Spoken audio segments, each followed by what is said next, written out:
Ngibingelele nawe dadewethu. Starting with the apology that you made, Maqingwane, relating to the court as well as to Mr. Julius Malema. Of course, this was after you were found guilty. Ubonile ukuthi mhlambi ke ndibona nestatement that you released ukuthi ubonile iphutha nokuthi ubonile ukuthi you've got to apologize. Ukuhlonipha umthetho wesisekelo wezwe laseNingizimu Afrika. Asibona amameli sonke futhi akuthina sinemali yokuthi siqashe abameli. Mina ngaqoma ukuyimela ngoba kukho amaphepha afika kimi. Ngabona on social media mina ukuthi lo mnumzane lo usengibophile, yabona.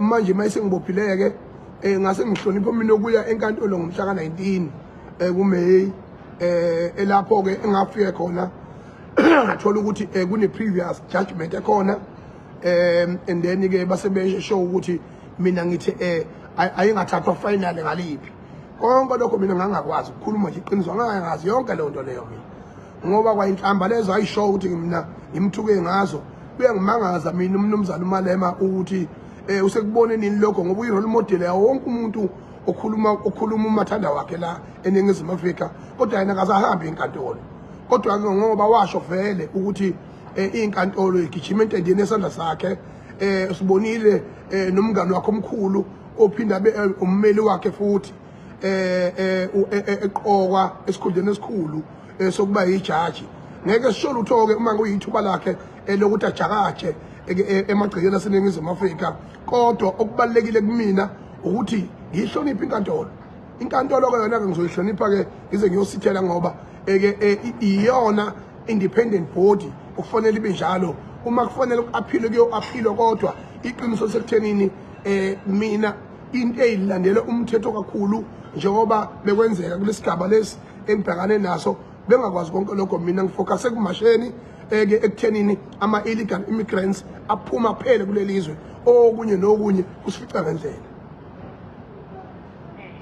Maqingwane, kodwa ke lama statement le ukuwakhuluma ingathi zezona nje ibisizathu sokuthi umnumzana uMalema ahamba enkantolo ngendaba yokuthi bese kukhulunywa nangendaba zemali nokuthi kunemali ezithathiwe kwi-drug locks uyakusola lokho wena.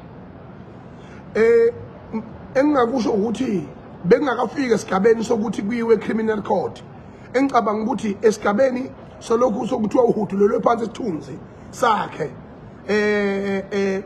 lokho kulungile sikuhoxise ngikuhoxise lokho uhudu lelo phansi kwesithunzi kodwa lokho okungasho futhi nangokwenkantolo ukuthi lokho engangikusho mina ngangirong ngakho inkantolo ithe ngihudu lelo sithunzi sakhe phansi ngangayihlonipha ukuthi nenkantolo ngadonsa isithunzi senkantolo phansi ngakho-ke ngixolisa kuyena ngomuntu lela phansi ngesithunzi sakhe ngiphinde ngixolise nakwinkantolo kodwa futhi lokho kungasho ukuthi mina lokho engangikusho kungamampunge akuwona amampunge ummiso nomatshana akuwona amampunge. Uzama ukuthi Maqingwane ukuthi uzwile ukuthi inkantolo ithi you've got to apologize ukona lokho kwenzayo manje kodwa lokho kushilo wona you still stand by what you said.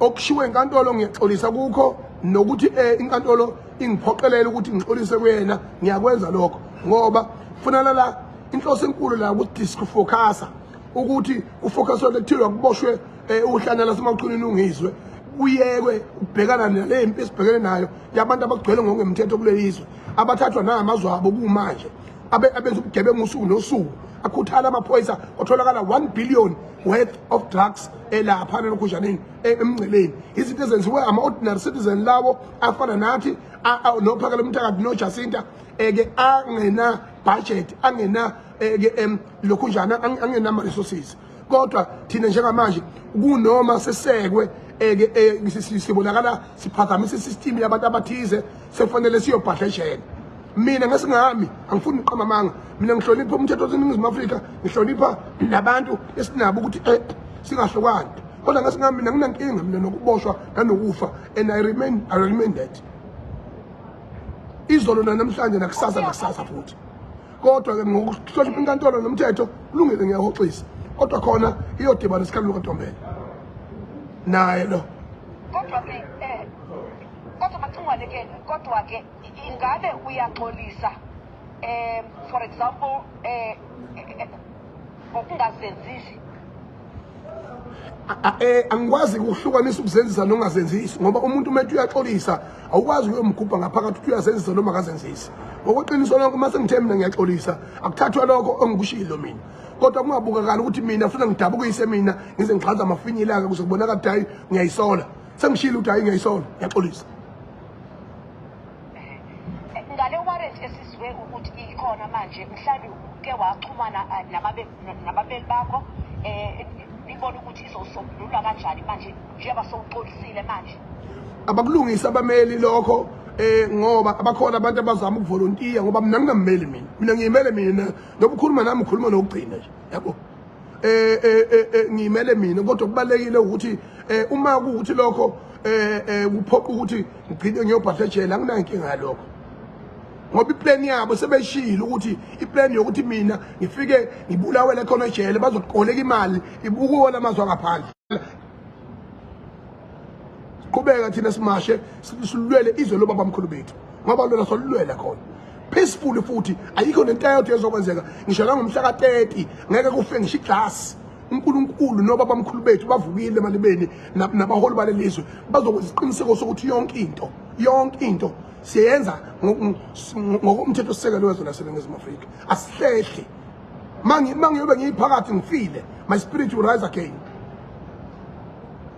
so mhlawumbe ke phakade ubona ukuthi lokhu kumelana nokungatshizwa kwabantu kungajikiswa abantu bokufika abangena amaphepha konke lokho kwenzakayo kunjalo nje ngoba mina wathi ngiyi-smallest boy ever ngiqale nini uthuka abantu abangaki yena uthuka abantu abangaki yini ezokhetha intuthwane yimina ebona ukuthi ifanele ukuboshwa umuntu ongelutho angithi mina ngiyilutho kuyena yena udumile unemali mkhulu yabo so ke manje ke ngiqale nini mina ukubaluleka kuyena uma uyibuza lo mbuzo nje okwesibili zingakanani umonakalo owenzekile kuleli izwe angithi yena vele kuyonke lamazwe ngaphandle unobudlelwane nawo ngisho iqembu lakhe ligcwele kulawo mazwe ngaphandle usuthi manje ngeke asakushintsha avumelana ngakho nabo ngakho ke yingakho ke qhubeka nale ngqondo yakhe ke efuna ukukhanda kwesatshwa ufuna ukukhanda i-dictatorship in this country he will never succeed he must rather kill me he never succeed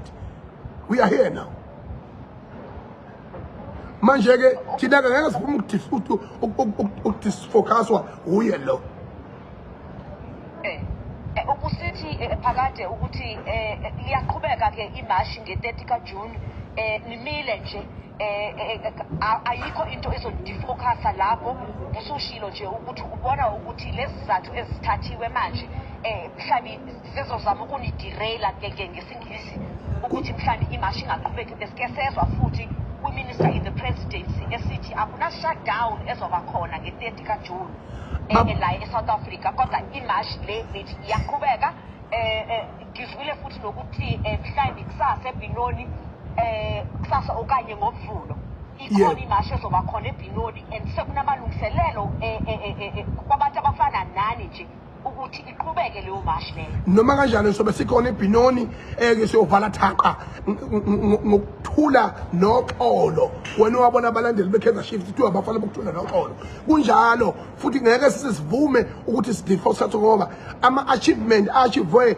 ile march uJacinta nomfokanda abandaba nomlando samaqhunwini izinto engakaze zenzeke kuleli izwe since the dawn of democracy and ukuba peaceful naye lo uShabeni akayeke lo mama lo ukuthi angene o-TV esebenzise ama-state resources ehubhuza amanga akukho shutdown esiyiplanile lana akukho unrest esiyiplanile akukho xenophobia in this country we are the peaceful country ever and the most welcoming nation ever so siyayicela bakwethu ukuthi benze isiqiniseko sokuthi abangahlulwe ipolitiki behlulwe ukuphathizwe thina ke siwumphakathi sisukumela as normal civil organization silwa nento esihlukumeza sonke uhleli lapho nje dadewethu na uhlukumezekile ummiso nomatshana na uhlukumezekile akekho ongayiboni lenkinga kodwa babengazi ukuthi izolungiseka ngalendlela esisukume ngayo thina. They never see it coming. Now it's here. They must accept the challenge and they must accept it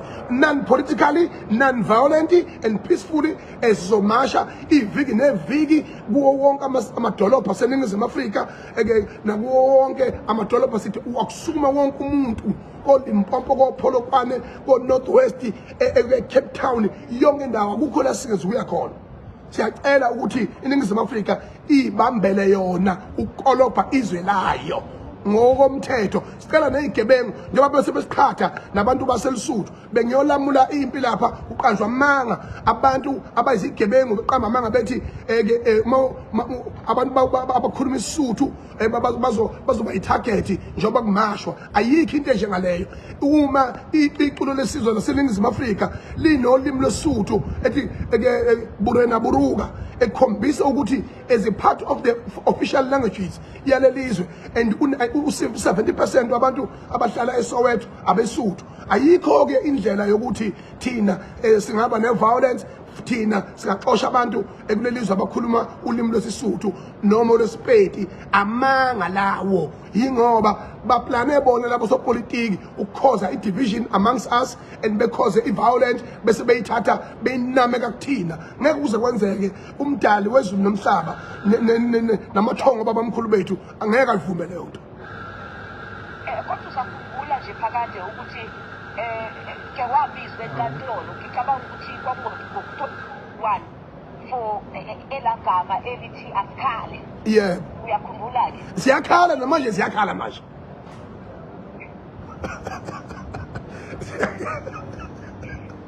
So ke manje ke ama-South Africans ahleli lapha emakhaya. Ngiyazi ukuthi no mama uNgobese uZuma naye beke wakhuluma ukuthi ngibonile ivideo yakhe ikhuluma ngokuthi akuzubakho violence, akunamuntu othi makuhanjwe kuyoshawa abantu nge-30 kaJuni. Abantu bangathemba kanjani ke because this is not the first time ke ephakade akagugi ukuthi ubizwe enkantolo kuthiwa awuzophendula nje ngendlela. Awangibiza kahle nkosazana emhlophe njengehlaba zolwandle.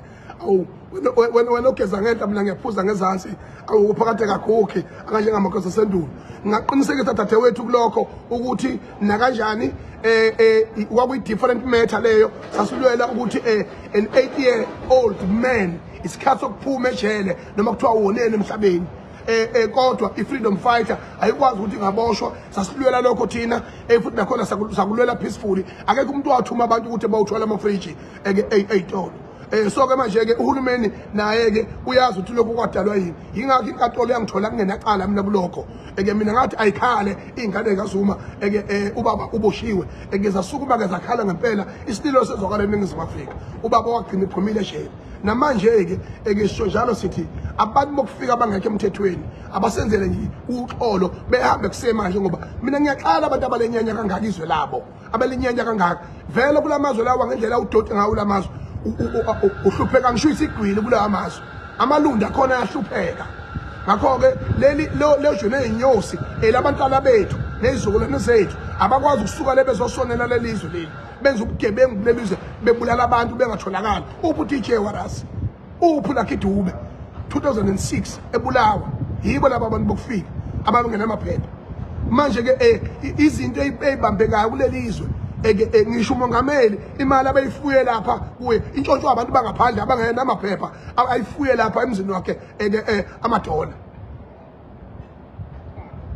Imake bamchulu njengoba ke usuxolisile ke manje will you be handing yourself over to police ngicacise nje leyo ndawo leyo okanye nisaxoxa nabameli? Sizokhuluma nabameli. Ngizotha ngabameli mina noma ngizothola lolu ucingo kodwa mina ke angiyena kumuntu ozowesta uma kudingeka ukuthi mina nginikele emaphoyiseni ngizokwenza lokho. Ngizothola i-guidance yabantu abazomthetho number 1 kodwa makufanele mina ngisukume manje mina nginikele emaphoyiseni angeke mina ngilokhu ngowesta ama-state resources. Kodwa engingakusho mina mangiboshiwe ngicela iningizimu Afrika ihlale phansi ibambe umthetho ingaphunyuki endleleni nasekambisweni esiyibhekile ukuthi abokufika banganamaphepha abahambe. Ngicela basukume bakhuthale kakhulu kunakuqala ukunoma bona baphula umthetho egameni lami noma babulalane bodwa egameni lami abavele behloniphe kube sengathi phela ababonaka lutho kodwa bona bakhuthalela ukuthi inhloso yethu yini. And mhlazana ngiphuma futhi nami ngiyoqhubeka lapho ngoba nginethemba lokuthi asifani sonke khona abangeke bevuma ukudayisa ngomphefumulo kangizwe khona esejele khona abangeke bevuma ukudayisa ngomphefumulo kangizwe. And then mase ngiphuma futhi lapho siyaqhubeka nomsebenzi siyoze silikhulule lelizwe emaketangweni alaba abantu abazonde izwe labo. Lo mfana mina ngimazi ukuthi unjani ingqondo lomfana khona umuntu ozonda ukhalo lwakhe azonda abantu bakubo athi abantu bangaphandle ibona babalulekile okudlula bakwabo. Hayi bakwethu akuyayiwe evotweni ngiyoke ngibone nanka amehlo akho mbongo.